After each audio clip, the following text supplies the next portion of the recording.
아내를 잃고 혼자가 된 72살 남성이 떠난 억지 여행에서 믿기 힘든 일이 벌어졌습니다. 2년 반 동안 외로움과 싸우며 하루하루를 버티던 그에게 찾아온 뜻밖의 만남. 처음에는 빨리 집으로 돌아가고 싶어 했던 부산 여행에서 비슷한 아픔을 가진 한 여성을 만나게 되면서 그의 인생이 완전히 달라지기 시작했습니다. 70이 넘은 나이에도 새로운 사랑이 가능할까요? 과연 무슨 일이 있었던 걸까요? 지금부터 여러분께 그 특별한 이야기를 전해드리겠습니다. 여기서 잠깐 더 많은 이야기와 재미있는 콘텐츠를 놓치지 않으시려면 지금 바로 구독과 좋아요를 눌러주세요. 여러분의 관심이 저희 채널에게 큰 힘이 됩니다. 72살의 강태수는 오늘도 텅 빈 아파트에서 혼자 아침을 맞이했습니다. 거실 한가운데 놓인 가죽 소파는 그에게 너무 넓고 공허하게만 느껴졌죠. 벽에 걸린 시계의 초침이 째깍거리는 소리만이 정막을 깨트리고 있었습니다. 또 혼자로구나. 그는 작게 중얼거리며 부엌으로 향했습니다. 아내 미영이 떠난 지 벌써 2년 반이 흘렀지만 여전히 그 빈자리는 가슴 한편을 시리게 만들었어요. 48년이라는 긴 세월을 함께 살아온 사람이 어느 날 갑자기 사라진다는 건 정말 견디기 힘든 일이었습니다. 아침마다 일어날 때마다 옆자리가 비어있다는 현실이 새삼스럽게 다가왔죠. 아침 7시 30분, 태수는 습관적으로 커피포트에 물을 가득 채웠다가 멈칫했습니다. 이제는 혼자 마실 한 잔이면 충분한데 왜 자꾸 두 사람 분량을 준비하게 되는 걸까요? 진한 원두커피의 향이 주방 가득 퍼지자 문득 미영의 목소리가 들리는 것만 같았습니다. 여보, 커피 너무 진하게 타먹으면 속 버려요. 그때는 왜 그렇게 잔소리가 귀찮았을까? 태수는 한숨을 쉬며 커피 잔을 들고 거실로 나왔습니다. 소파에 앉아 텔레비전을 켰지만 아침 뉴스든 건강 프로그램이든 도무지 집중이 되지 않았어요. 요즘 들어 모든 게 무기력하고 의미 없게만 느껴졌습니다. 하루하루가 그저 지나가는 시간일 뿐이었죠. 핸드폰이 울렸습니다. 큰아들 준혁이었어요. 아버지, 안녕하세요. 잘 지내고 계시죠? 응, 그럭저럭 지내고 있다. 아버지, 이번 주말에 부산 여행 어떠세요? 혼자 집에만 계시니까 답답하실 텐데요. 좀 나가보시는 게 어떨까 해서요. 준혁은 걱정스러운 목소리로 말했습니다. 아버지가 어머니를 잃은 후 점점 활력을 잃어가는 모습을 보는 게 안타까웠거든요. 최근 몇 달 사이 체중도 눈에 띄게 줄었고 표정도 어두워진 게 역력했습니다. 하지만 태수는 별로 내키지 않았습니다. 괜찮아. 집에서 쉬는 게 편하다. 아버지, 그러시면 안 돼요. 계속 집에만 계시면 건강도 더 나빠지고요. 제가 여행사 알아봐서 예약해 드릴게요. 요즘은 시니어 전용 패키지도 많더라고요. 혼자 가시는 분들도 많으시대요. 준혁은 강하게 권했습니다. 실제로 아버지의 건강 상태가 심각하게 걱정되고 있었어요. 최근 병원 검진에서 혈압도 높아졌고 당뇨 수치도 위험 수준에 가까워졌다는 얘기를 들었거든요. 아들아, 정말 괜찮다니까. 여행 같은 거 가서 뭐 하냐? 아버지, 어머니가 살아계셨다면 뭐라고 하셨을까요? 분명히 여행 가라고 하셨을 거예요. 어머니가 그렇게 여행 좋아하셨잖아요. 그 말에 태수는 잠시 말문이 막혔습니다. 미영은 정말 여행을 좋아했었죠. 결혼 초기에는 돈이 없어서 멀리 가지 못했지만 아이들이 다 크고 경제적 여유가 생긴 후에는 국내 곳곳을 함께 다니며 추억을 쌓았었습니다. 설악산, 내장산, 여수, 강릉. 곳곳에 둘만의 추억이 서려 있었어요. 부산 2박 3일 패키지인데요. 비용은 1인당 65만 원 정도 해요. 숙소도 좋은 데로 잡혀 있고요.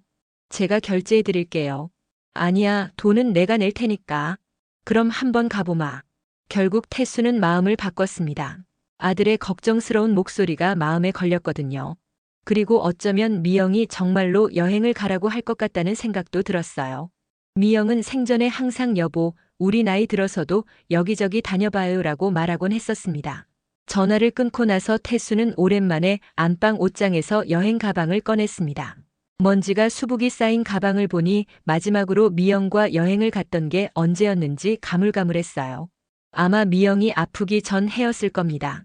경주로 단풍 구경을 갔었던 그때가 마지막이었죠. 당신, 나 혼자 여행 간다. 걱정하지 마. 그는 침대 옆 협탁에 놓인 미영의 사진을 보며 말했습니다. 사진 속 미영은 환하게 웃고 있었죠. 60대 중반의 모습이었지만 여전히 아름다웠습니다. 그 모습을 보니 괜히 눈시울이 뜨거워졌어요. 이틀 후 태수는 부산역에 도착했습니다.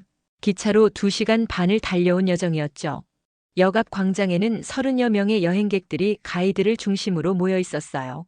대부분 50대 후반에서 70대로 보이는 중장년층이었고 혼자 온 사람들도 제법 보였습니다. 안녕하세요. 저는 가이드 김주영입니다. 앞으로 2박 3일 동안 즐거운 여행이 되도록 최선을 다하겠습니다. 30대 초반으로 보이는 젊은 여성 가이드가 밝은 목소리로 인사했습니다. 태수는 무표정하게 서 있었지만 다른 사람들은 어느 정도 들뜬 기색이 역력했어요. 퇴직 후 시간적 여유가 생긴 분들이 많은 듯 했습니다. 먼저 해운대 해수욕장으로 가서 점심 식사를 하고요. 오후에는 청사포 다리돌 전망대를 구경하겠습니다. 날씨가 좋아서 전망이 아주 좋을 것 같아요. 버스에 올라타니 창밖으로 부산의 풍경이 펼쳐졌습니다.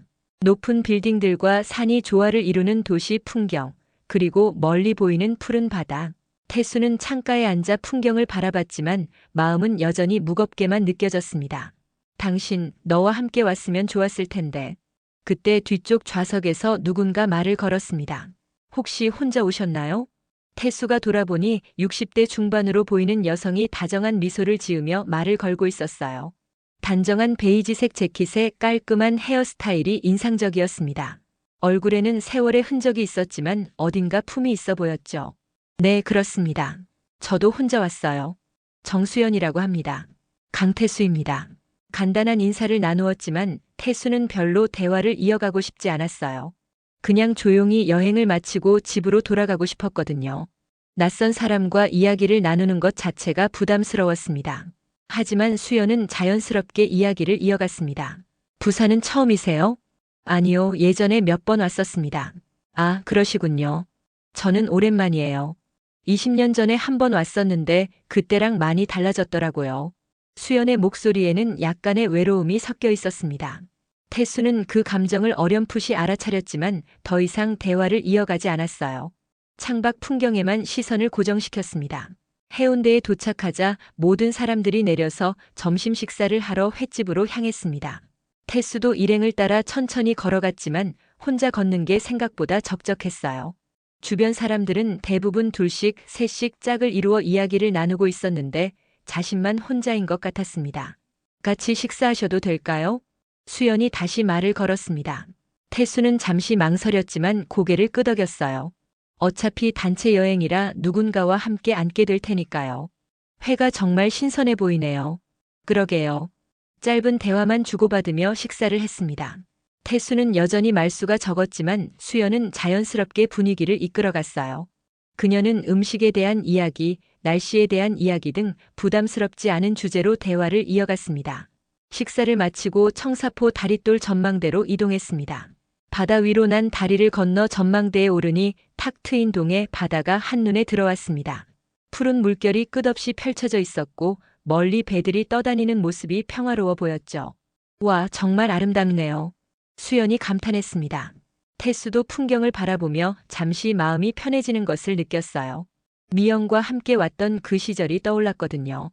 그때는 이 근처에 이런 전망대가 없었는데 많이 개발이 되었네요. 혹시 사진 한 장 찍어주실 수 있나요? 수연이 스마트폰을 내밀었습니다. 태수는 잠시 망설였지만 받아들였어요. 여기 서시면 됩니다. 그는 수연의 사진을 찍어주었고 수연은 고마워했습니다. 저도 찍어드릴게요. 아니에요, 괜찮습니다. 그러지 마시고 한 장 찍으세요. 기념이잖아요. 요즘 세상에 사진 안 찍으면 나중에 후회하시게 될 거예요. 수연의 권유에 태수는 어쩔 수 없이 포즈를 취했습니다. 오랜만에 찍는 사진이었어요. 미영이 떠난 후로는 사진 찍을 일이 거의 없었거든요. 잘 나왔네요.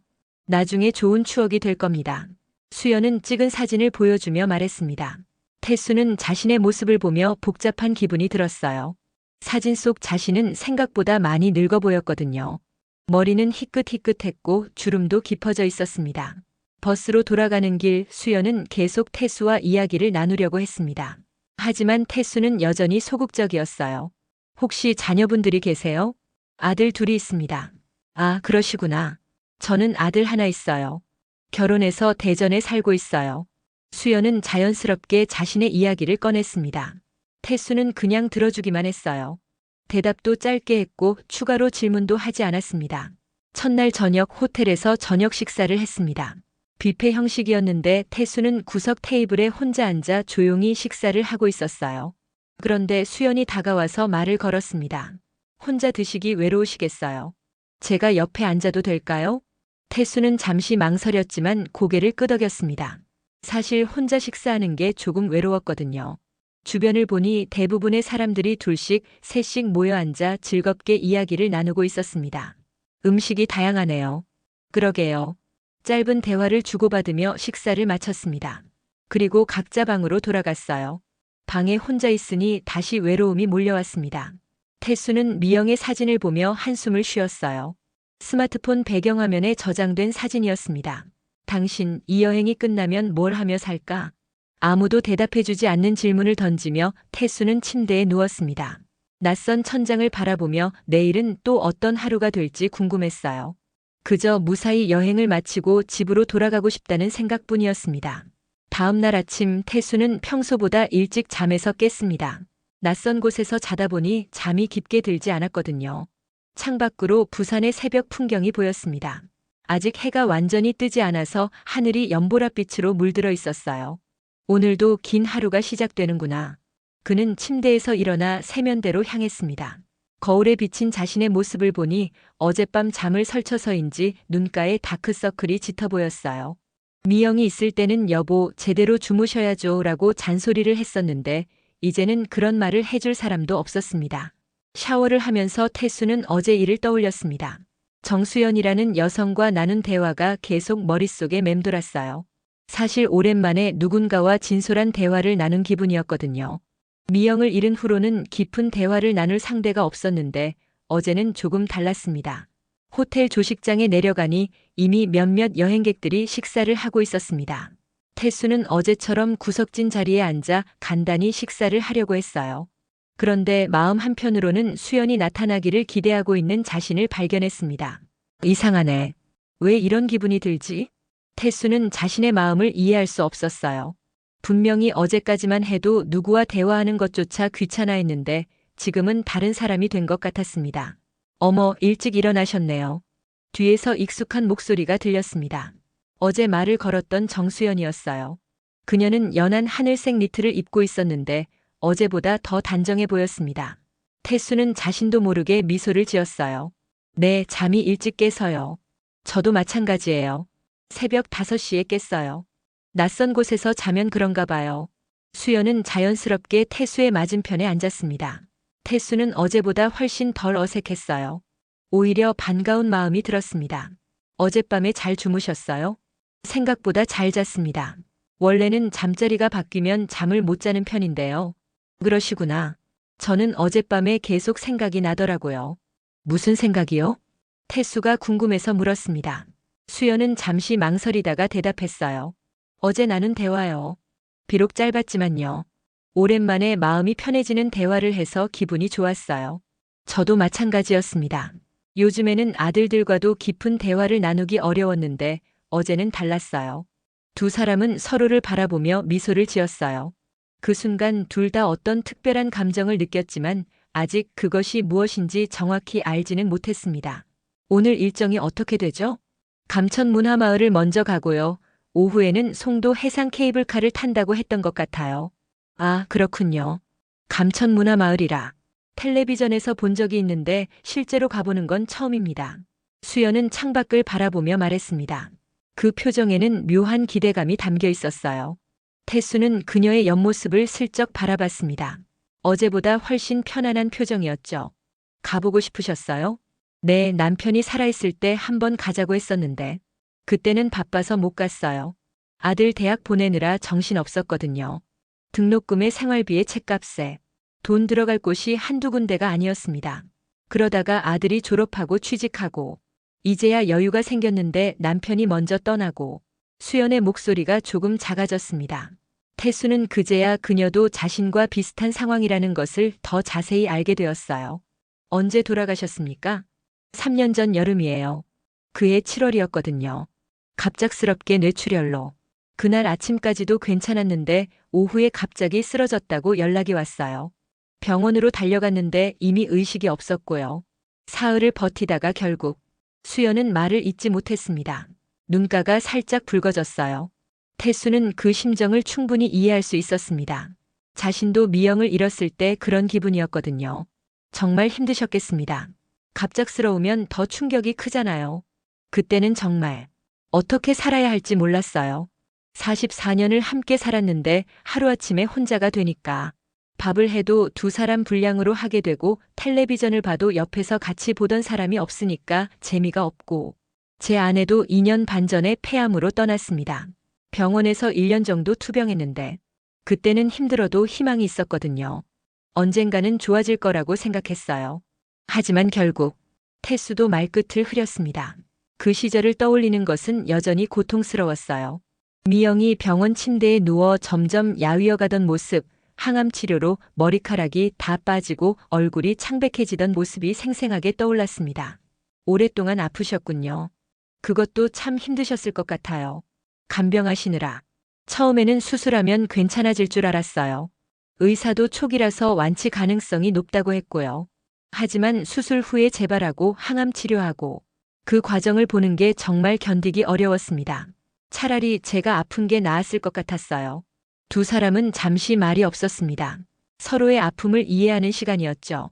조식장의 다른 테이블에서는 여행객들의 웃음소리가 들려왔지만 이들의 테이블만큼은 조용했습니다. 그런데 이상해요. 이런 이야기를 하면 우울해져야 하는데 지금은 오히려 마음이 편안해지는 것 같아요. 수연이 먼저 말을 꺼냈습니다. 태수도 고개를 끄덕였어요. 저도 그렇습니다. 아마 혼자서만 속으로 사겨왔던 이야기를 누군가와 나누니까 그런 것 같아요. 그러게요. 아들한테는 걱정시킬까봐 힘든 티를 안 내거든요. 친구들과도 이런 깊은 이야기는 잘 안 하게 되고요. 다들 자기 인생 사는 게 바쁘니까. 아들들도 마찬가지입니다. 아버지가 힘들어하면 자기들도 걱정하니까 괜찮은 척하게 되죠. 그래야 애들도 자기 생활에 집중할 수 있으니까요. 두 사람은 서로의 마음을 이해하며 대화를 이어갔습니다. 시간이 지나면서 점점 더 편안해졌어요. 그래도 이렇게 여행을 나오신 걸 보면 많이 회복되신 것 같아요. 아니에요. 아직도 힘듭니다. 이번 여행도 큰아들 준혁이가 강제로 보낸 거예요.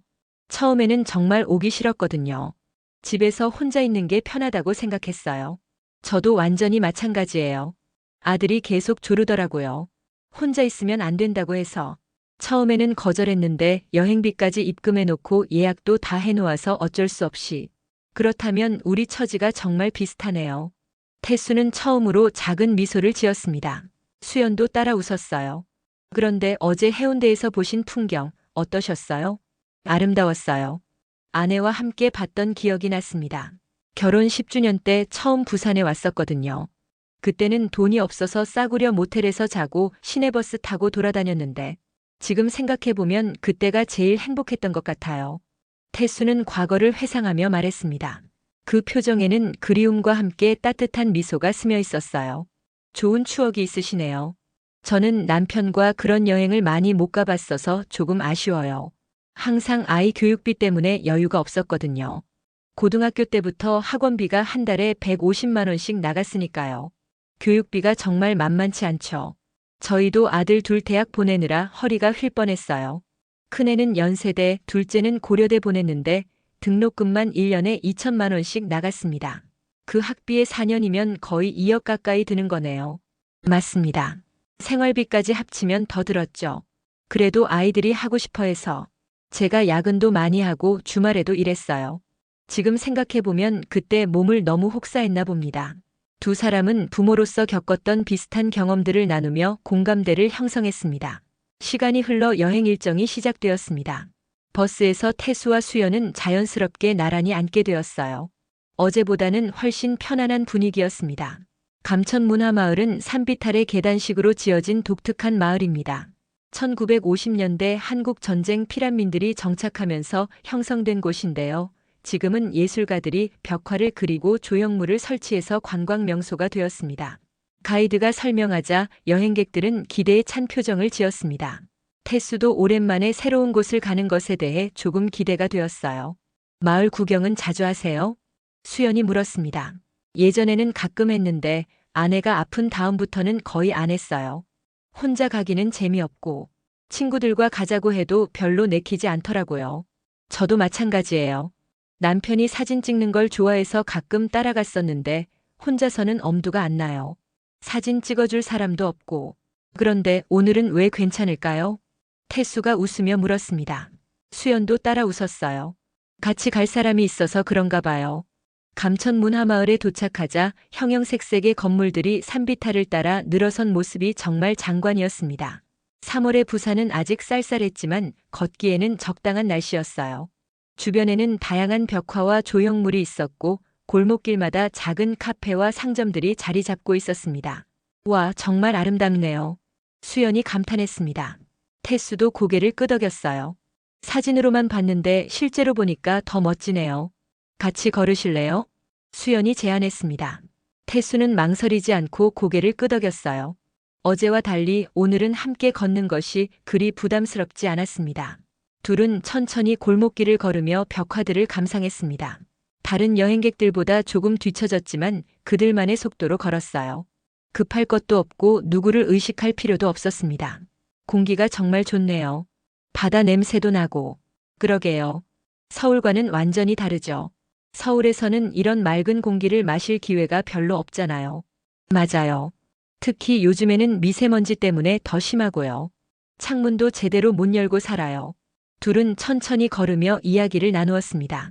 처음에는 날씨나 풍경 같은 가벼운 주제였지만 점점 개인적인 이야기로 발전했어요. 혹시 퇴직하신 지 오래됐나요? 태수가 조심스럽게 물었습니다. 남편이 돌아가신 후에 일을 그만뒀어요. 원래는 60세까지 일할 계획이었는데 마음이 너무 아파서 일에 집중할 수가 없더라고요.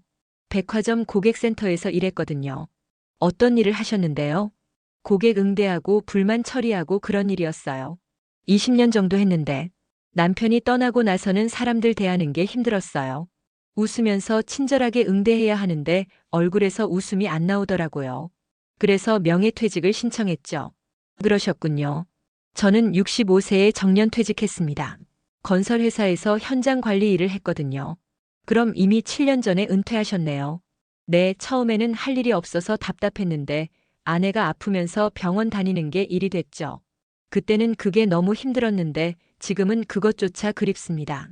태수의 목소리에는 복잡한 감정이 섞여 있었습니다. 수연은 그 마음을 이해한다는 듯 고개를 끄덕였어요. 저도 그래요. 남편 병간호할 때는 힘들다고 생각했는데 지금은 그때가 차라리 나았던 것 같아요. 적어도 함께 있었으니까요. 손잡아줄 수 있었고 얘기도 나눌 수 있었으니까. 둘은 걸음을 멈추고 잠시 쉬었습니다. 주변에는 알록달록한 벽화들이 있었고 관광객들이 사진을 찍고 있었어요. 어린 왕자와 사마여우 조형물 앞에서 젊은 커플들이 기념사진을 찍고 있었습니다. 저기 보세요. 저 할아버지 할머니. 수연이 가리킨 곳을 보니 70대로 보이는 노부부가 손을 잡고 계단을 올라가고 있었습니다. 천천히 서로를 의지하며 한 계단 한 계단 오르는 모습이 정말 다정해 보였어요.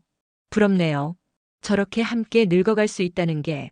태수의 목소리에는 부러움이 섞여 있었습니다. 그런데 우리도 이렇게 함께 걸을 수 있잖아요. 형태는 다르지만. 수연의 말에 태수는 깜짝 놀랐습니다. 그녀의 말이 무슨 의미인지 생각해보게 되었어요. 그런 건가요?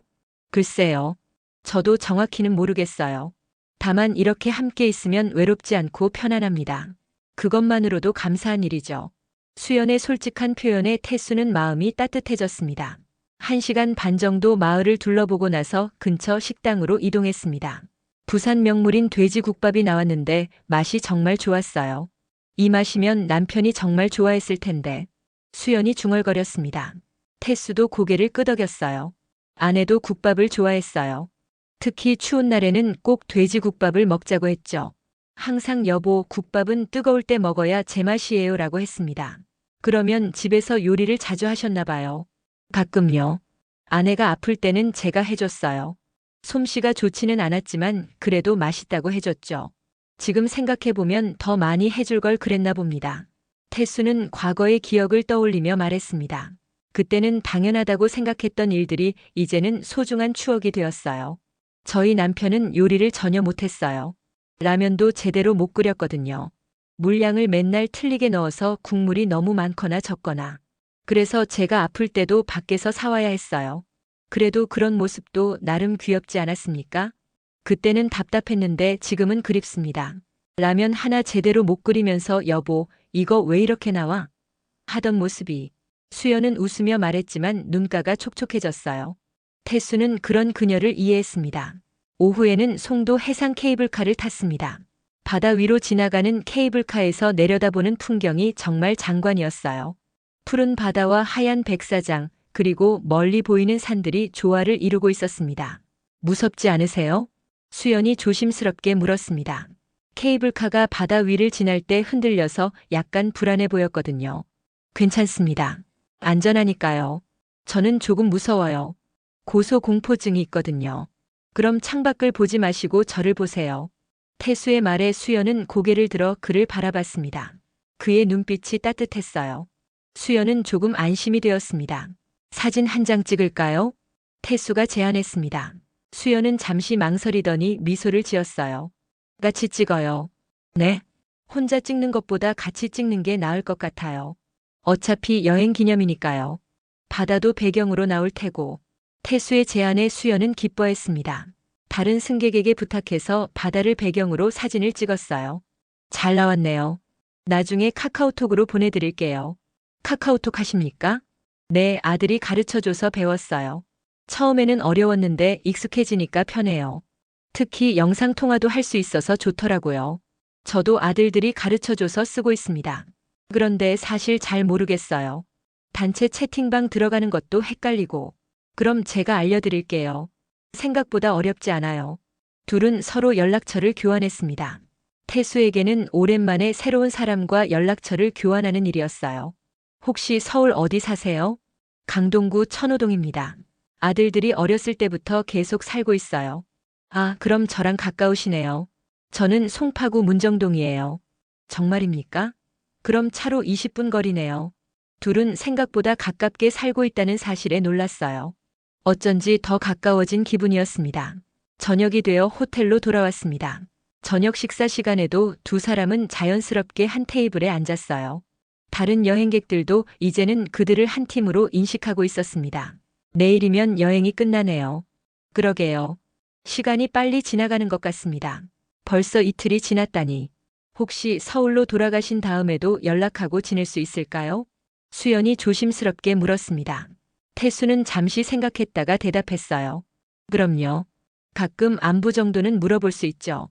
혼자 있다 보면 답답할 때도 있고요. 고마워요. 이렇게 편하게 대화할 수 있는 분을 만나기 어려운데. 정말 반갑습니다. 수연은 진심으로 고마워하며 말했습니다. 태수도 마찬가지 기분이었어요. 그런데 혹시 취미 같은 거 있으세요? 특별한 건 없습니다. 요즘은 그냥 집에서 텔레비전 보거나 책 읽거나. 그런데 집중이 잘 안 되더라고요. 저도 마찬가지예요. 예전에는 드라마 보는 걸 좋아했는데 요즘은 재미가 없어요. 혼자 보면 뭔가 허전하고. 그러게요. 혼자 보면 재미가 반감되는 것 같습니다. 옆에서 같이 보면서 이야기할 사람이 있어야 재미있는데. 맞아요. 남편이랑 같이 볼 때는 저 배우 연기 참 잘한다 이런 얘기도 하고 그랬는데 지금은 그냥 소리만 들리는 것 같아요. 두 사람은 서로의 외로움에 대해 더 깊이 공감했습니다. 식사를 마치고 나서도 계속 이야기를 나누었어요. 혹시 운동은 하세요? 태수가 물었습니다. 헬스장을 2달 정도 다녔는데 그만뒀어요. 혼자 가니까 재미가 없더라고요. 그리고 젊은 사람들 사이에서 위축되기도 하고. 트레이너도 20대 청년이었는데 뭔가 어색했어요. 아, 그런 기분 알 것 같습니다. 저도 수영장을 다녔는데 비슷한 이유로 그만뒀어요. 젊은 사람들이 물살을 가르며 빨리 헤엄치는데 저는 천천히밖에 못 가니까. 그럼 지금은 어떻게 시간을 보내세요? 주로 동네 산책을 합니다. 아침에 일어나서 올림픽 공원을 걷거나. 그런데 그것도 매일 하다 보면 지겨워져요. 저도 가끔 동네를 걸어요. 하지만 혼자 걷다 보면 생각이 많아져서 오히려 우울해질 때가 있어요. 남편 생각, 지나간 시간들 생각. 그러다 보면 눈물이 나고. 수연의 말에 태수는 깊이 공감했습니다. 혼자 있는 시간이 많을수록 과거 생각에 빠져들기 쉬웠거든요. 그래도 오늘은 즐거웠습니다. 오랜만에 누군가와 이렇게 많은 이야기를 나눠서. 저도 정말 그래요. 며칠 전만 해도 이 여행이 끝나기만 기다렸는데 지금은 아쉽습니다. 내일이 벌써 마지막 날이라니. 태수의 솔직한 고백에 수연은 미소를 지었습니다. 내일 마지막 날인데 뭘 할 예정이죠?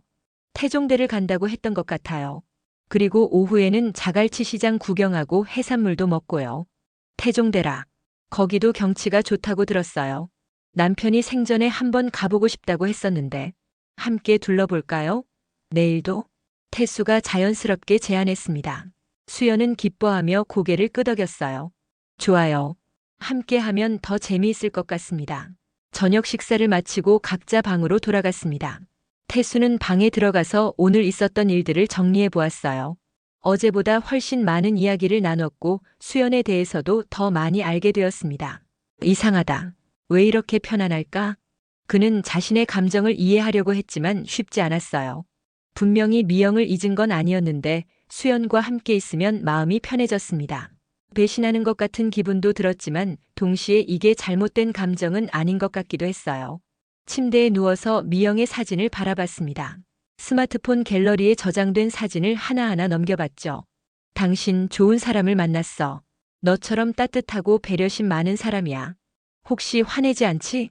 나는 아직 너를 잊지 못했어. 하지만 이 사람과 함께 있으면 조금 덜 외로워. 너도 이해해 줄 수 있을까? 태수는 미영의 사진에게 속마음을 털어놓았습니다. 마치 미영이 대답해 줄 것 같은 기분이었어요. 사진 속 미영은 여전히 환하게 웃고 있었습니다. 한편 수연도 비슷한 마음이었습니다. 방에서 남편의 사진을 보며 말했어요. 여보, 오늘 정말 좋은 분을 만났어요. 당신처럼 마음씨 좋고 따뜻한 분이에요. 오랜만에 마음이 편해졌어요. 혹시 괜찮죠? 아직 당신을 잊은 건 아니에요. 다만 너무 외로웠거든요. 당신도 이해해 주시죠? 두 사람 모두 돌아가신 배우자에게 허락을 구하는 마음이었어요. 그것은 아직 완전히 과거를 놓아주지 못한 마음 때문이었습니다. 하지만 분명한 것은 둘 다 오늘 하루가 지난 며칠과는 다르게 느껴졌다는 것이었어요. 조금 더 밝아진 기분, 조금 더 가벼워진 마음, 그리고 내일이 기대되는 느낌.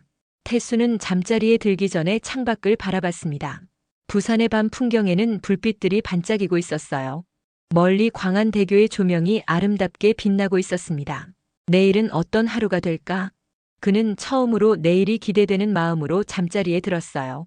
수연도 마찬가지였습니다. 두 사람 모두 새로운 감정의 변화를 조심스럽게 느끼고 있었죠. 그날 밤 두 사람은 모두 깊은 잠에 들었습니다. 오랜만에 편안한 마음으로 잠들 수 있었거든요. 마치 새로운 시작의 전야제 같은 밤이었어요. 새벽에 태수는 꿈을 꿨습니다. 미영이 나타나서 미소를 지으며 말했어요. 여보, 좋은 사람 만났구나. 나도 기뻐요. 너무 혼자 있지 말고 친구라도 만들어요. 내가 없다고 해서 계속 우울해하면 안 돼요. 나는 당신이 행복했으면 좋겠어요. 꿈에서 미영은 예전처럼 따뜻한 미소를 지었습니다. 태수는 꿈에서 깨어나서도 그 미소를 기억할 수 있었어요. 이상하게도 마음이 편안했습니다. 수연도 비슷한 꿈을 꿨습니다. 남편이 나타나서 말했어요. 수연아, 너무 혼자 지내지 마. 좋은 사람들과 어울려. 내가 걱정하는 건 내가 혼자서 외로워하는 거야. 행복하게 살아. 그게 나한테 제일 좋은 거야. 두 사람 모두 꿈에서 위로받는 느낌이었어요. 마치 돌아가신 배우자들이 새로운 만남을 축복해주는 것 같았습니다. 셋째 날 아침 태수는 어제보다 더 일찍 잠에서 깼습니다. 하지만 이번에는 불편해서가 아니라 기대감 때문이었어요. 오늘이 여행의 마지막 날이라는 생각에 아쉬움이 먼저 들었습니다. 벌써 마지막 날이구나. 그는 창밖을 바라보며 중얼거렸습니다. 부산의 아침 풍경이 어제와 똑같았지만 보는 눈은 완전히 달라져 있었어요. 처음 이곳에 왔을 때는 그저 빨리 집으로 돌아가고 싶었는데 지금은 조금 더 머물고 싶은 마음이 들었습니다. 세수를 하면서 거울 속 자신을 바라봤습니다. 며칠 전과 같은 얼굴이었지만 표정이 조금 밝아진 것 같았어요. 아들 준혁이 보면 분명히 놀랄 거라는 생각이 들었습니다. 수연 씨는 벌써 일어났을까? 그는 자신도 모르게 그녀를 떠올렸습니다. 어젯밤 꾼 꿈이 생각났어요. 미영이 나타나서 웃으며 말했던 것이 아직도 생생했습니다. 마치 새로운 만남을 허락해주는 것 같았어요. 호텔 조식장으로 내려가는 길에 태수의 발걸음은 평소보다 빨랐습니다. 수연을 만날 생각에 은근히 설레는 마음이 들었거든요. 하지만 동시에 이런 감정이 맞는 건지 확신이 서지 않았어요. 이 나이에 이런 기분이 드는 게 정상일까? 조식장에 들어서니 수연이 이미 와 있었습니다. 그녀는 연한 분홍색 블라우스를 입고 있었는데 얼굴이 한결 밝아 보였어요. 태수를 보자 환하게 웃으며 손을 흔들었습니다. 어머, 오늘도 일찍 오셨네요. 어제보다 더 일찍 깼습니다. 마지막 날이라는 생각에 태수는 수연의 맞은편에 앉으며 말했습니다. 어제까지만 해도 어색했던 자리가 이제는 자연스러웠어요. 저도 마찬가지예요. 새벽 4시 30분에 깼는데 다시 잠이 안 와서 그냥 일어났어요. 4시 30분이요? 그럼 진짜 일찍 깨신 거네요. 네, 그런데 이상하게 피곤하지 않아요. 오히려 기분이 좋더라고요. 수연은 미소를 지으며 말했습니다. 태수도 같은 기분이었어요. 저도 그렇습니다. 원래는 잠이 부족하면 하루 종일 피곤한데 오늘은 괜찮네요. 아마 마음이 편해져서 그런 것 같아요. 며칠 전까지만 해도 밤에 잠들기가 힘들었거든요. 수면제를 먹어야 겨우 잠들 수 있었어요. 어떤 이유로요? 태수가 조심스럽게 물었습니다. 수연은 잠시 망설이다가 대답했어요. 외로움 때문인 것 같아요. 집이 너무 조용하니까 자꾸 이상한 생각이 들더라고요. 남편이 없다는 현실이 더 크게 느껴지고 밤만 되면 불안하고 무섭기까지 했어요. 아, 그런 기분 잘 알겠습니다. 저도 마찬가지거든요. 특히 밤에 혼자 있으면 온갖 생각이 다 들어요. 내가 언제까지 살 수 있을까? 만약 갑자기 쓰러지면 누가 알아줄까? 이런 생각들. 맞아요. 저도 똑같은 생각을 해요. 혹시 밤에 쓰러지면 아무도 모르는 채로 며칠이 지나는 건 아닐까? 그런 두려움이 항상 있어요. 그런데 이틀 동안은 그런 생각이 별로 안 들었어요. 낮에 즐거운 시간을 보내서 그런가 봅니다. 수연의 말에 태수는 뭔가 뭉클한 감정을 느꼈습니다. 자신도 마찬가지였거든요. 수연과 함께 보낸 시간이 마음의 위안이 되었던 것 같았어요. 오늘 태종대 가는 거 기대되세요? 네, 정말 기대됩니다. 사실 부산에 와서 이렇게 기대되는 마음이 든 건 처음이에요. 저도 그렇습니다. 처음에는 그냥 빨리 집에 가고 싶었는데 지금은 조금 아쉬워요. 시간이 너무 빨리 지나가는 것 같아서 이틀 반이 이렇게 짧게 느껴질 줄 몰랐어요. 두 사람은 서로를 바라보며 미소를 지었습니다. 마지막 날이라는 아쉬움과 함께 오늘 하루를 더 특별하게 보내고 싶다는 마음이 들었어요. 혹시 서울에 돌아가서도 가끔 만날 수 있을까요? 수연이 조심스럽게 말했습니다. 태수는 잠시 놀랐지만 기분 좋은 놀라움이었어요. 저도 그랬으면 좋겠습니다. 혼자 있는 시간이 많으니까 가끔 이렇게 이야기할 상대가 있으면 좋을 것 같아요. 정말요? 다행이에요. 혹시 부담스러워하시면 어떡하나 걱정했거든요. 제가 너무 적극적인 건 아닌가 싶기도 하고 전혀 부담스럽지 않습니다. 오히려 고맙죠. 이런 제안을 해주셔서 사실 저도 똑같은 생각을 하고 있었어요. 태수는 진심으로 말했습니다. 실제로 서울에서도 수연과 만날 수 있다는 생각에 마음이 한결 가벼워졌어요. 그럼 가끔 차나 커피 마시면서 이야기해요. 혼자 있으면 답답할 때도 있고 말상대가 필요할 때가 있잖아요. 좋습니다. 저희 집 근처에 좋은 카페도 있고 올림픽 공원도 가까워서 산책하기도 좋습니다. 올림픽 공원이요? 저도 가끔 가는데 혼자 가면 조금 심심해요. 특히 주말에는 가족 단위로 온 사람들이 많아서 더 외로워지더라고요. 그럼 함께 가요. 운동도 되고 좋잖아요. 일주일에 한 번 정도는 만날 수 있지 않을까요? 둘의 대화는 자연스럽게 미래 계획으로 이어졌습니다. 여행이 끝난 후에도 만날 수 있다는 기대감이 서로에게 위안이 되었어요. 시간이 흘러 여행 일정이 시작되었습니다. 버스에서 가이드가 태종대에 대해 설명했어요. 태종대는 부산을 대표하는 자연 관광지입니다. 신라 태종 무열왕이 이곳에서 활을 쏘며 국사를 생각했다는 전설이 전해지는 곳이죠. 절벽 위에서 보는 동해 바다가 정말 장관입니다. 절벽이라니 좀 무서운데요. 수연이 작은 목소리로 말했습니다. 태수는 그녀를 안심시켰어요. 안전하게 길이나 있을 겁니다. 걱정하지 마세요. 함께 가주실 거죠? 당연하죠. 태종대에 도착해서 전망대로 향했습니다. 태수와 수연은 나란히 걸으며 주변 경치를 감상했어요. 소나무 숲길을 걷다가 전망대에 오르니 정말 압도적인 풍경이 펼쳐졌습니다. 와, 정말 대단하네요. 수연이 감탄했습니다. 바다 위로 우뚝 솟은 바위들과 푸른 물결, 그리고 멀리 보이는 수평선이 한 폭의 그림 같았어요. 저기 등대도 보이네요. 정말 아름답습니다. 사진으로만 봤는데 실제로 보니까 훨씬 더 멋지네요. 두 사람은 한참 동안 풍경에 빠져 있었습니다.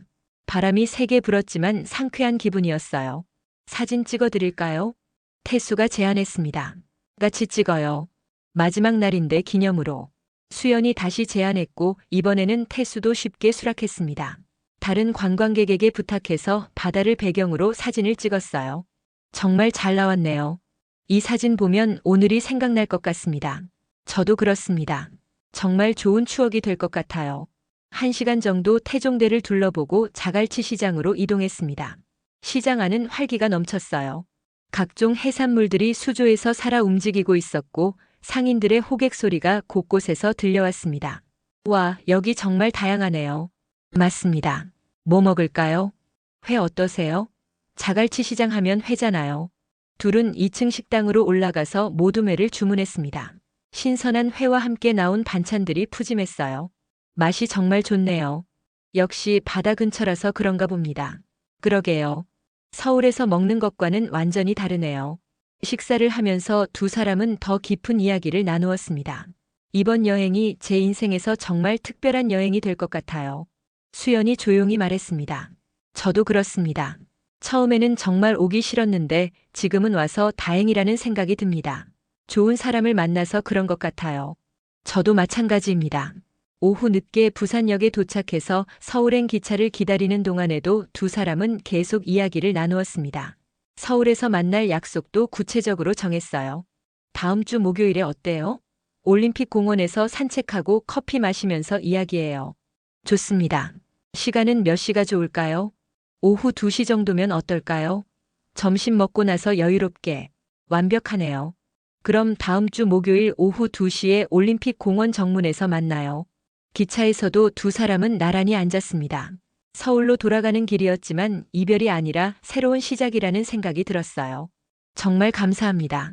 이번 여행을 통해서 소중한 친구를 만났어요. 수연이 진심으로 말했습니다. 저야말로 고맙습니다. 덕분에 오랜만에 즐거운 시간을 보냈어요. 서울역에 도착해서 작별 인사를 할 때 두 사람은 서로 아쉬워했습니다. 조심히 들어가세요. 수연 씨도요. 연락 자주 해요. 네, 꼭 그럴게요. 집으로 돌아가는 택시 안에서 태수는 지난 2박 3일을 돌아봤습니다. 처음에는 억지로 온 여행이었는데 결과적으로는 인생의 전환점이 될 것 같았어요. 정수연이라는 사람을 만난 것이 정말 큰 행운이었습니다. 집에 도착해서 영희의 사진을 바라봤습니다. 당신 정말 좋은 사람을 만났어. 너를 대신할 수는 없겠지만 외로움을 달래줄 수 있는 친구 같은 사람이야. 너도 기뻐해주지. 마치 미영이 미소를 짓는 것 같았어요. 태수는 오랜만에 편안한 마음으로 짐을 풀었습니다. 한편 수연도 집에서 남편의 사진을 보며 말했어요. 여보, 좋은 분을 만났어요. 당신만큼 마음씨 좋은 분이에요. 앞으로 가끔 만나서 이야기하기로 했어요. 외롭지 않게 해주셔서 감사해요. 두 사람 모두 새로운 인연에 대한 기대와 함께 하루를 마무리했습니다. 그리고 다음 주 목요일이 기다려졌어요. 일주일이 지났습니다. 그 사이 두 사람은 매일 카카오톡으로 안부를 주고받았어요. 처음에는 짧은 인사말이었지만 점점 일상적인 이야기들을 나누게 되었습니다. 오늘 날씨가 좋네요. 그러게요. 산책하기 딱 좋은 날씨입니다. 내일 만나는 거 기대돼요. 저도요. 벌써부터 설레네요. 목요일 오후 1시 45분 태수는 올림픽 공원 정문 주차장에 도착했습니다. 약속 시간보다 15분 일찍 온 것이었어요. 부산에서 돌아온 지 일주일이 지났지만 수연을 다시 만날 생각에 마음이 설렜습니다. 이 나이에 이런 기분이 드는 게 정상일까? 그는 차 안에서 거울을 보며 옷차림을 점검했습니다. 평소보다 신경 써서 입고 왔거든요. 연한 회색 니트에 진한 감색 바지, 그리고 깔끔한 재킷까지. 미영이 생전에 여보, 이 옷 입으면 정말 멋있어 보여요 라고 했던 조합이었어요. 한편 수연도 집에서 마지막 준비를 하고 있었습니다. 옷을 몇 번이나 갈아입으며 고민했어요. 너무 화려하면 부담스럽고 너무 수수하면 성의가 없어 보일 것 같았거든요. 이 나이에 뭘 이렇게 고민하고 있지? 그녀는 거울 앞에서 혼잣말했습니다. 결국 연한 노란색 블라우스에 베이지색 가디건, 그리고 편안한 면바지를 선택했어요. 남편이 생전에 수연이가 노란색 입으면 얼굴이 화사해져라고 했던 색깔이었습니다. 오후 2시 정각 두 사람은 올림픽 공원 입구에서 만났습니다. 서로를 보자마자 자연스럽게 미소가 지어졌어요. 안녕하세요. 일찍 오셨네요. 저도 방금 도착했습니다. 오늘 날씨가 정말 좋네요. 하늘은 맑고 바람은 시원했습니다. 산책하기에 딱 좋은 날씨였어요. 3월 하순의 봄 기운이 완연했습니다. 어디부터 걸어볼까요? 평화의 광장 쪽으로 천천히 걸어요. 부산에서처럼 여유롭게. 둘은 나란히 걸으며 이야기를 시작했습니다. 일주일 만에 만났지만 전혀 어색하지 않았어요. 집에 돌아가서 어떻게 지내셨어요? 아들들이 여행 어땠냐고 물어보더라고요. 처음에는 그냥 괜찮았다고 말하려고 했는데 웃고 있는 제 모습을 보고 깜짝 놀라더라고요. 태수는 웃으며 말했습니다.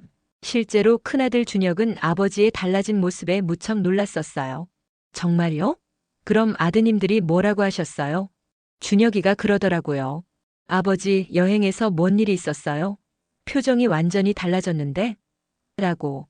그래서 좋은 사람들을 만났다고 했습니다. 저도 비슷했어요. 아들이 전화로 목소리를 듣더니 엄마 왜 이렇게 목소리가 밝아졌어? 라고 하더라고요. 그럼 아드님한테도 이야기하셨어요? 네, 좋은 분을 만났다고 했어요. 그랬더니 무척 기뻐하더라고요. 엄마가 혼자 있는 게 제일 걱정이었다면서 대전까지 내려와서 보겠다고 했어요. 두 사람은 자녀들의 반응을 이야기하며 웃었습니다. 가족들이 걱정해주는 마음이 고마웠어요. 그런데 이상해요. 일주일 전만 해도 집에서 텔레비전 보는 것 외에는 할 일이 없었는데 지금은 뭔가 기대되는 일이 생긴 것 같아서 기분이 좋습니다. 수연의 고백에 태수는 고개를 끄덕였습니다. 저도 완전히 같은 기분입니다. 오늘 만날 생각에 며칠 전부터 설렜거든요. 아침에 일어나는 것도 전보다 훨씬 덜 힘들고요. 정말요? 저만 그런 게 아니었네요. 다행이에요. 둘은 서로의 솔직한 감정을 나누며 더욱 가까워졌습니다. 올림픽 공원의 넓은 잔디밭을 바라보며 걷는 길은 평화로웠어요. 주변에는 자전거를 타는 사람들, 조깅하는 사람들, 가족 단위로 나온 사람들이 있었습니다. 저기 보세요. 저 할아버지 할머니. 수연이 가리킨 곳을 보니 70대로 보이는 노부부가 손을 잡고 걷고 있었습니다. 정말 다정해 보였어요. 부럽네요. 저렇게 함께 늙어갈 수 있다는 게. 태수의 목소리에는 부러움이 섞여 있었습니다. 그런데 우리도 이렇게 함께 걸을 수 있잖아요. 형태는 다르지만 친구로서 서로 의지하며 살아갈 수 있잖아요. 수연의 말에 태수는 마음이 따뜻해졌습니다. 1시간 정도 걷고 나서 근처 카페에 들어갔습니다. 공원이 보이는 창가 자리에 앉아 커피를 주문했어요. 아메리카노 주세요. 저는 카페라떼로 할게요. 태수는 수연의 취향을 기억해 두었습니다. 작은 것이지만 상대방을 배려하는 마음이었어요. 여기 분위기 좋네요. 그러게요. 공원도 보이고 조용하고. 카페에서 두 사람은 더 깊은 이야기를 나누었습니다. 혹시 요즘 뭔가 달라진 기분 드세요? 태수가 조심스럽게 물었습니다. 어떤 면에서요? 생활하는 태도라고 할까요? 저는 요즘 아침에 일어나는 게 전보다 덜 힘듭니다. 그리고 하루가 기다려지기도 하고요. 아, 맞아요. 저도 그래요. 예전에는 아침에 눈 뜨는 게 그렇게 싫었는데 요즘은 괜찮아졌어요. 오늘은 뭘 할까, 누구를 만날까 하는 생각이 들어요. 왜 그럴까요? 글쎄요. 아마 기대되는 일이 생겨서 그런 것 같아요. 오늘처럼 만날 약속이 있다거나 전화 통화를 할 사람이 있다거나. 수연의 대답에 태수는 자신도 똑같다는 것을 깨달았습니다. 저도 그렇습니다. 혼자 있는 시간이 예전보다 덜 무겁게 느껴져요. 카카오톡으로 안부 메시지를 받으면 하루가 밝아지는 것 같고요. 그럼 우리 자주 만나요. 일주일에 한 번씩이라도. 부담스럽지 않은 선에서요. 수연의 제안에 태수는 기뻐했습니다. 정말 좋습니다. 그럼 매주 목요일 오후에 만날까요? 목요일이 뭔가 적당한 것 같아요. 완벽해요. 그럼 다음 주에는 어디서 만날까요? 한강공원은 어때요? 잠실 쪽 한강공원이 집에서 가까우실 텐데. 좋아요. 그럼 다음 주 목요일에는 잠실 한강공원에서 만나요. 둘은 구체적인 약속을 정하며 즐거워했습니다. 그런데 혹시 자녀분들한테 저 이야기하셨어요? 태수가 궁금해서 물었습니다. 조금요. 좋은 분을 만났다고 했는데 아들이 무척 관심을 보이더라고요. 어떤 분이냐고 자꾸 물어봐서. 뭐라고 하셨어요? 비슷한 처지의 좋은 분이라고 했어요. 그 같은 아픔을 겪은 사람이라 서로 위로가 된다고 했더니 안심하는 것 같더라고요. 저도 아들들한테 비슷하게 말했습니다. 그런데 둘째 민수가 그러더라고요. 아버지가 외로우시니까 친구라도 사귀시는 게 좋다고. 너무 혼자 계시면 건강에도 안 좋다고요. 다행이에요. 자녀들이 이해해 주시면. 두 사람은 가족들의 반응에 대해 이야기하며 안도했습니다. 시간이 지나면서 카페에는 사람들이 많아졌습니다. 저녁 시간이 가까워지고 있었어요. 벌써 6시 30분이네요. 시간이 정말 빨리 지나가는 것 같습니다. 그러게요. 처음 만났을 때가 2시였는데 4시간 반이 지났네요. 혹시 저녁 식사도 함께 할까요? 태수가 용기를 내어 제안했습니다. 수연은 잠시 망설이더니 미소를 지었어요. 좋아요. 오늘이 목요일이니까 내일은 금요일이고 시간 괜찮아요. 어떤 음식 드시고 싶으세요? 한식이 좋을 것 같아요. 편안한 분위기에서 담백한 음식, 근처에 있는 한정식 집을 찾아갔습니다. 조용하고 아늑한 분위기의 식당이었어요. 나이 지긋한 부부가 운영하는 곳이라 더욱 정겨웠습니다. 두 분이세요? 네, 조용한 자리로 부탁드립니다. 안쪽 방으로 안내받아 마주 앉았습니다. 정갈한 한정식이 나왔고 둘은 천천히 식사를 하며 이야기를 계속했어요. 음식이 정말 맛있네요. 집밥 같은 느낌이에요. 그러게요. 집에서 혼자 먹는 것과는 완전히 다른 맛입니다. 누군가와 함께 먹으니까 더 맛있는 것 같아요. 맞아요. 음식도 나눠 먹으면 더 맛있어져요. 혼자 먹으면 많이 시킬 수도 없고 금방 질리는데. 식사를 하면서 두 사람은 더욱 편안해졌습니다. 마치 오래된 친구처럼 자연스러웠어요. 혹시 실례가 안 된다면 남편분은 어떤 성격이셨어요? 태수가 조심스럽게 물었습니다. 수연은 잠시 생각하더니 대답했어요. 정말 성실한 사람이었어요. 회사 일도 열심히 하고 집안일도 도와주고 주말에는 아들과 놀아주느라 바빴고요. 그런데 너무 열심히 살았어요. 자기 몸 챙길 시간도 없이. 그래서 결국 수연의 목소리가 작아졌습니다. 태수는 그 마음을 이해했어요. 좋은 분이셨나 봅니다. 네, 정말 좋은 사람이었어요. 저한테 화낸 적도 거의 없고요. 그런데 아내분은 어떠셨어요? 잔소리가 많았습니다. 태수가 웃으며 말했습니다. 하지만 그 잔소리가 다 저를 걱정해서였다는 걸 이제야 알겠어요. 건강 관리하라고 술 적당히 마시라고 담배 끊으라고. 그때는 귀찮았는데 지금은 그립습니다. 그 잔소리가 들리지 않는다는 게 이렇게 슬플 줄 몰랐어요.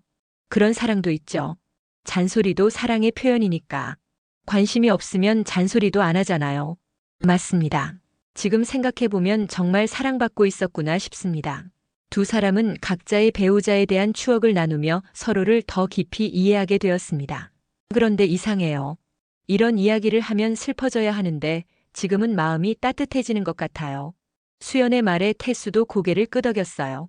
저도 그렇습니다. 혼자 있을 때는 추억이 아프게 느껴졌는데 이렇게 나누니까 오히려 감사한 마음이 들어요. 그런 시간이 있었다는 것 자체가 감사한 일이니까요.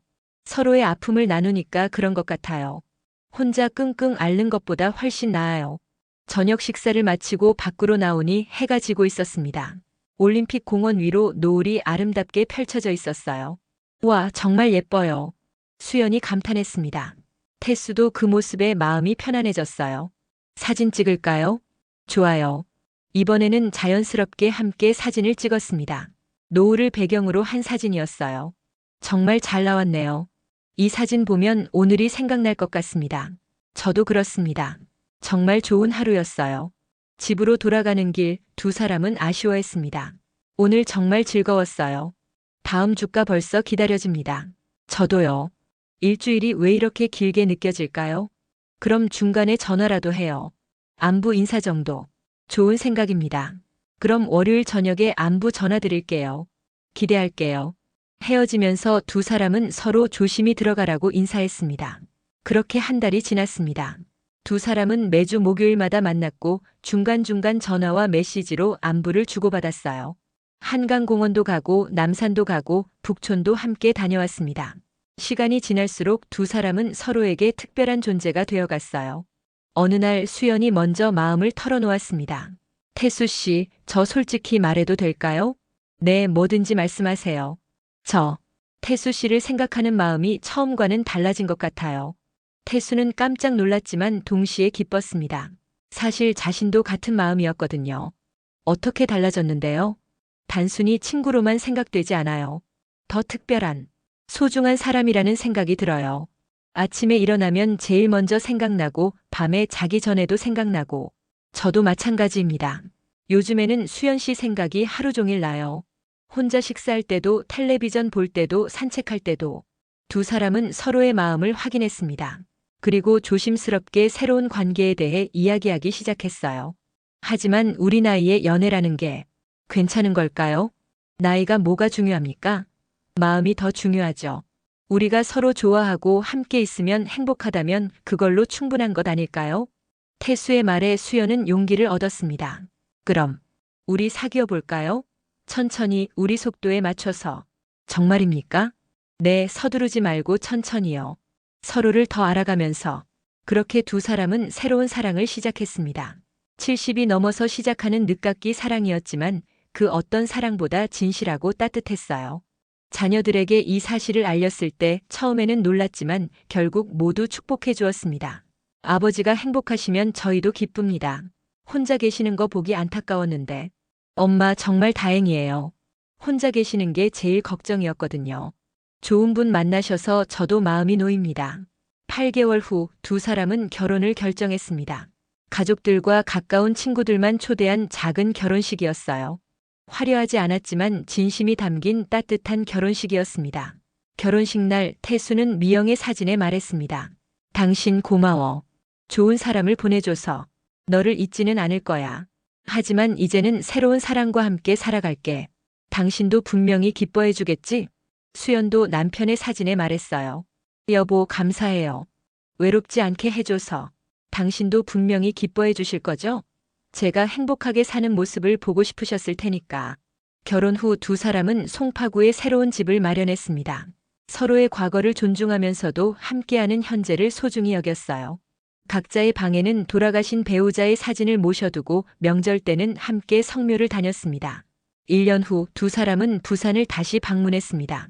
처음 만났던 그 여행지에서 결혼 1주년을 기념하기 위해서였어요. 1년 전 이곳에서 만났을 때 이런 일이 일어날 줄 꿈에도 몰랐어요. 저도요. 인생은 정말 알 수 없는 것 같습니다. 70이 넘어서 새로운 사랑을 시작할 거라고는 상상도 못했어요.